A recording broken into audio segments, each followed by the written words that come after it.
Olá, você está na TVL e a partir de agora também na Rádio AL em mais uma edição do programa Fala Deputado. A cada edição nós recebemos aqui um dos 40 deputados catarinenses para falar sobre a sua atuação parlamentar e os reflexos dela, evidentemente, no dia a dia da população catarinense. No programa de hoje eu recebo com grande satisfação a visita do deputado Jean Kuhlmann, do PSD, ele que já esteve em outras ocasiões aqui conosco e volta para mais um bate-papo. Tudo bem, deputado? Tudo bem, graças a Deus, podendo vir aqui conversar novamente sobre os projetos, cumprimentar todos os catarinenses que nos acompanham. É uma alegria poder estar aqui trabalhando em prol do povo catarinense, buscando aperfeiçoar algumas questões de legislação que são importantes para o nosso Estado, ações do governo do Estado, mais especificamente para a região do Vale do Itajaí, ou então trabalhando com algumas frentes parlamentares que tentam de alguma forma movimentar a economia catarinense, qualificar o nosso emprego, a geração de renda, para que a gente possa crescer no estado como um todo, né? Eu acho que essa é a grande diferença de Santa Catarina. Você tem várias regiões que crescem de forma uniforme, você não tem apenas uma única cidade ou apenas a capital que se desenvolve. Santa Catarina tem essa diferença do país e por isso é um orgulho estar aqui como representante do povo catarinense. Então, vamos começar o nosso bate-papo falando sobre projetos, a atividade parlamentar propriamente dita. O senhor apresentou vários nesse primeiro semestre e alguns já receberam uma aprovação, outros ainda em tramitação e a grande maioria, evidentemente, mexe diretamente com o dia a dia da população do Estado. Um deles, por exemplo, fala do fim das cópias autenticadas em cartório. Que projeto é esse e o que ele muda na vida da população? Primeiro, é importante até as pessoas entenderem, né, essa questão, essa dinâmica dos deputados estaduais apresentarem projetos. A gente possui, por uma questão constitucional, uma certa limitação. Nós não podemos apresentar muitas vezes um projeto de lei que a gente teria vontade, que mexe na estrutura do governo do Estado, que mexe com a questão da contratação de pessoas, e aí nesses casos a gente pode apenas fazer um requerimento, uma indicação. Porque não é prerrogativa. Exatamente, né? A questão constitucional não permite. Então a gente tem que fazer um pedido ao governador. Mas existem outros projetos que a gente pode trabalhar, apresentar, discutir aqui, que mexem sim com a vida dos catarinenses. Essa questão, por exemplo, das cópias autenticadas é um projeto de certa forma simples, mas eu entendo que ele é muito importante para os catarinenses. Ele simplesmente estabelece aquilo que já é entendido na Constituição Federal. O servidor estadual, ele possui fé pública. Então, quando você tem fé pública, existe um entendimento de que aquilo que você autentica, que você coloca como veracidade, aquilo é verdadeiro. Vou dar um exemplo de fé pública. Quando um guarda, um policial para a pessoa no carro e diz, olha, você está sendo multado porque tem um problema no seu veículo, ou você está alcoolizado. O guarda está tendo fé pública na hora de multar a pessoa. Então, por que a gente aceita a fé pública quando é para penalizar o cidadão e não existe o mesmo entendimento da fé pública quando é para melhorar a vida do cidadão, quando é para ajudar a vida das pessoas? Esse projeto, ele faz com que uma pessoa, um servidor público que vai atender alguém numa repartição, seja numa secretaria de saúde, seja lá numa secretaria regional, e receber um documento, esse servidor pode olhar aquele documento, comparar com o original, e o servidor vai poder dar autenticidade para esse documento. Não precisa a pessoa, que muitas vezes é uma pessoa humilde, uma pessoa simples, sair lá da secretaria regional, ir até o cartório mais próximo, pegar e fazer um xerox autenticado. Quando o cidadão vai fazer isso, ele gasta dinheiro na questão de você ter que se locomover, gasta o dinheiro na questão de tirar a cópia autenticada, além de todo um tempo e toda uma burocracia. Naquele momento, se o servidor público tem a fé pública, ele diz, não, esse documento aqui é uma cópia simples, mas é uma cópia idêntica ao original, o servidor dá autenticidade. Então isso agiliza na questão da burocracia, isso diminui na questão dos custos e é algo muito simples. Como eu falei no começo, nós apenas estamos pegando um princípio constitucional, que é a fé pública do servidor, e trazendo para o dia a dia do Estado.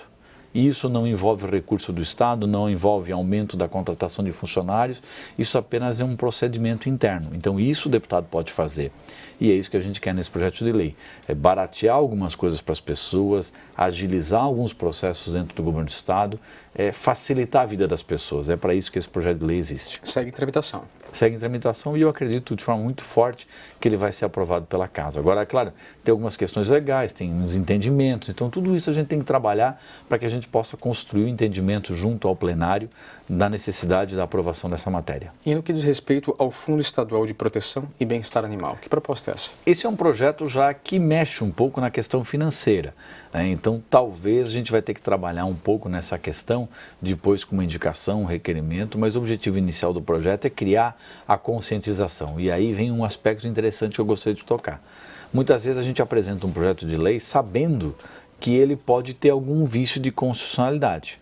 Mas o fato de ele começar a tramitar nas comissões, o fato de ele estar tramitando no plenário, de haver a discussão entre os parlamentares, faz com que se crie um clima favorável, crie uma comoção e se demonstre para a sociedade a necessidade da aprovação dessa matéria.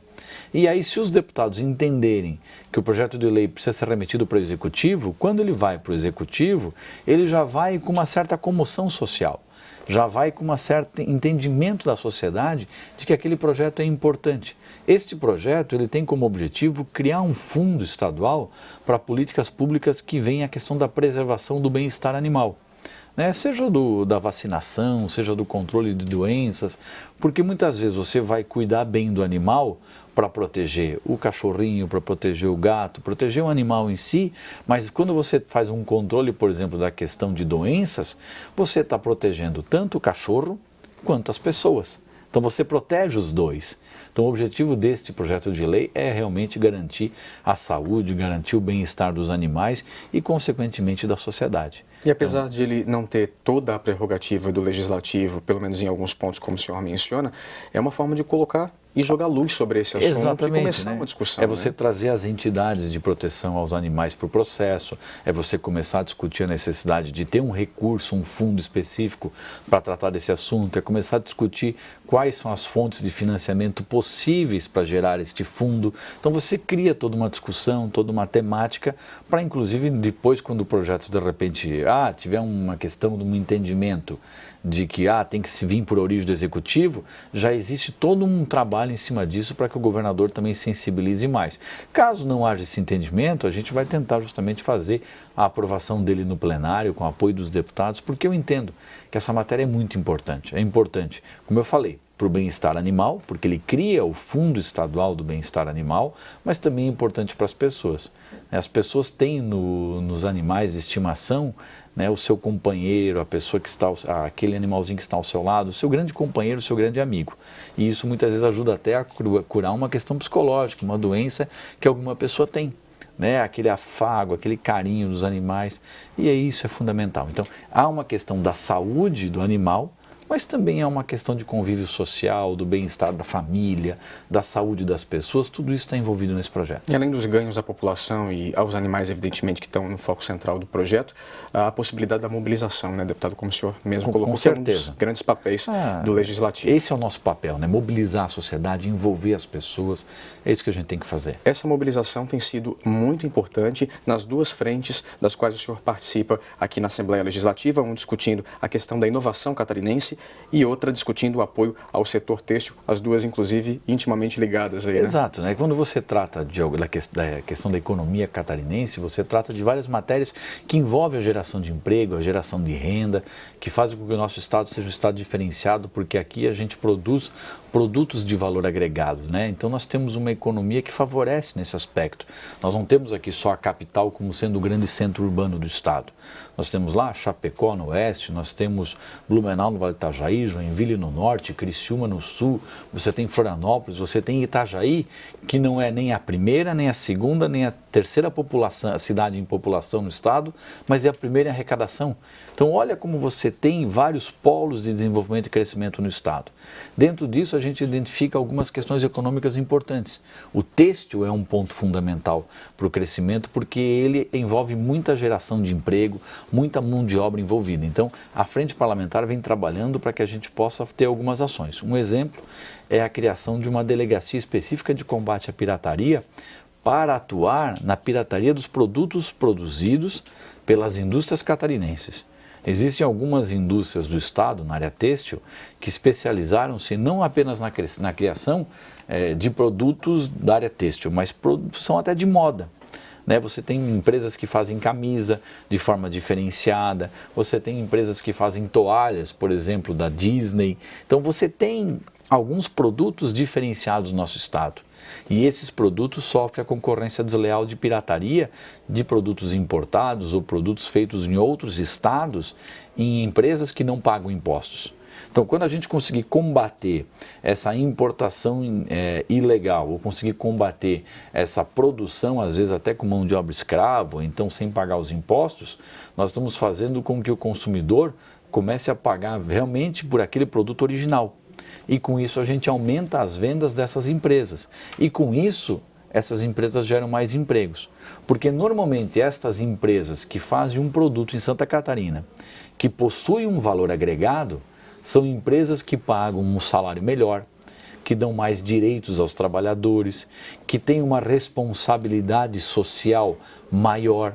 Então, quando a gente valoriza a indústria catarinense que produz um produto de valor diferenciado, nós estamos, na verdade, fortalecendo a geração de emprego e renda no Estado. Além do que a arrecadação de impostos Exato, também, né? Tudo isso está vinculado. Que se reverte para o cidadão, no então, final a das Frente contas. Parlamentar Têxtil tem esse objetivo.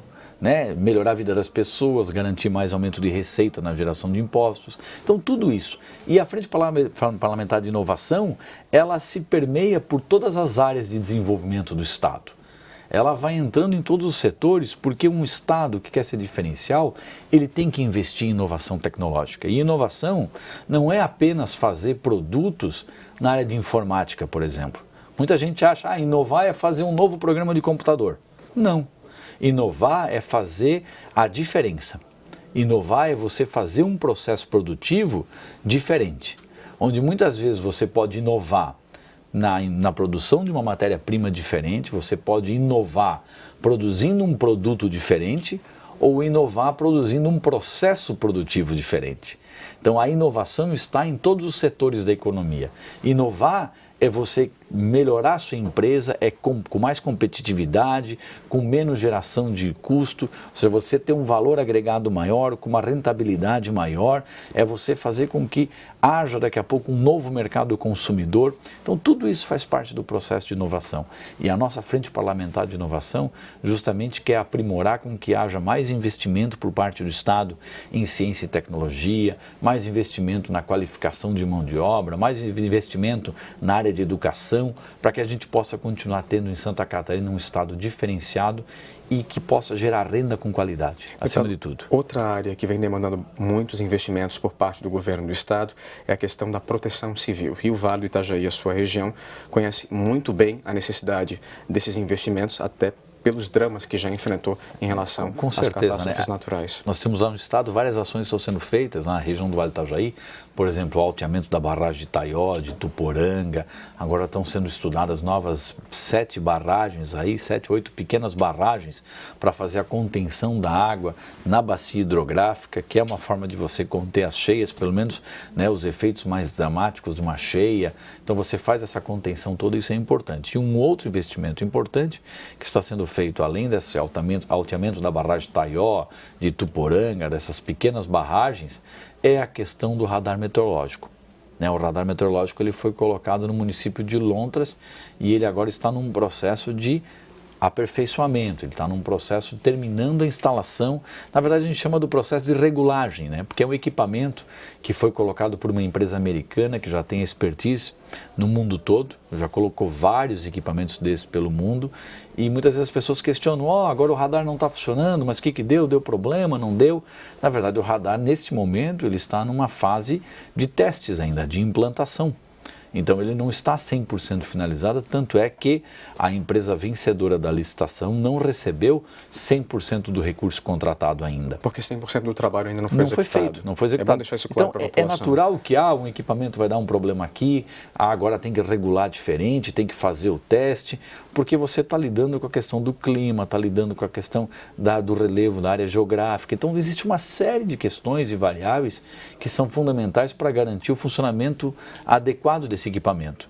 Então, o equipamento não é uma receita que vem pronto, vai funcionar aqui como funciona nos Estados Unidos, como funciona na Europa. Não.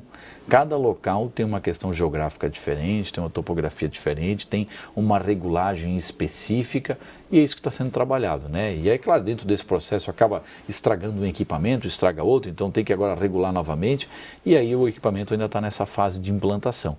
Mas são muitos investimentos no estado e na questão de prevenção de cheias como a gente nunca viu. E isso é muito importante para Santa Catarina. As chuvas recentes que tiveram no oeste do estado mostram que nós precisamos ainda aperfeiçoar esse sistema e imagino que estejamos no caminho. Com certeza precisamos e temos que continuar nesse caminho. Deputado, mais uma vez, muito obrigado pela sua presença aqui. Volte mais vezes. Eu que agradeço. Obrigado pela oportunidade e um abraço a todos os amigos que nos acompanharam. Também agradeço a você aí de casa que esteve conosco. Muito obrigado pela sua companhia. Nós vamos ficando por aqui e nos vemos numa próxima oportunidade. Até lá.